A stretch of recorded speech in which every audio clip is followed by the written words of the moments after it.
ఇబ్బందుల్లో ఉంటే ఆ కుటుంబానికి 50,000 రూపాయలు చంద్రబాబు నాయుడు గారి ద్వారాగా ఇప్పించగలిగాను. కాబట్టి ఏంటంటే ఇక్కడ కార్యకర్త అనే వ్యక్తి తలుచుకుంటే సామాన్య కార్యకర్త అయినా కూడా అధినేతను కలుసుకోవటానికి మనకి ఎటువంటి ఇబ్బందులు ఉండవు. దానికి ప్రత్యక్ష ఉదాహరణ నేనే. నా పిల్లల విషయంలో కూడా, నా పాప చదువు విషయంలో కానీ, నా బాబుకి మొన్న ఉద్యోగం విషయంలో కానీ జనార్దన్ గారు, రఘురామ్ గారు సహాయం అందించారు. అలాగే నేను సామాన్య కార్యకర్తగా ఉండి నాకు నిన్నటి వరకు ఎటువంటి పదవి లేదు.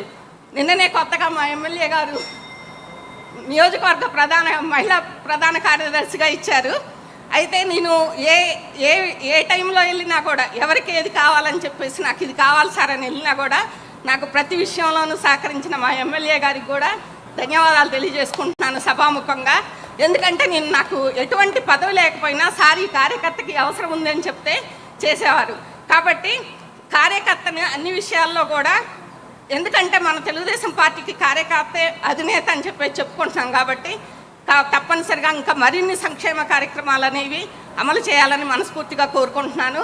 అలాగే కార్యకర్తే అధినేతగా ఉన్నప్పుడు, చిన్న మాట, కార్యకర్త అధినేతగా ఉండి పార్టీకి సేవ చేసి అతన్ని గుండెల్లో పెట్టుకున్నంతకాలం మన తెలుగుదేశం పార్టీని ఎవరూ ఏమీ చేయలేరు.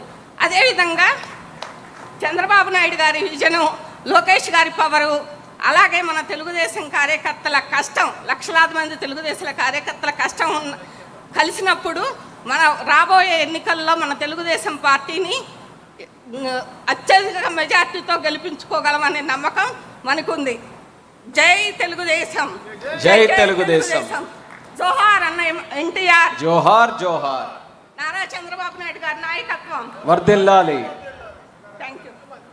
కార్యకర్తల మనోభావాలని స్పష్టంగా తెలియజేసిన కన్నేటి పద్మజ గారికి హృదయపూర్వక ధన్యవాదాలు. ఇప్పుడు ఇదే తీర్మానాన్ని బలపరచవలసిందిగా మరొక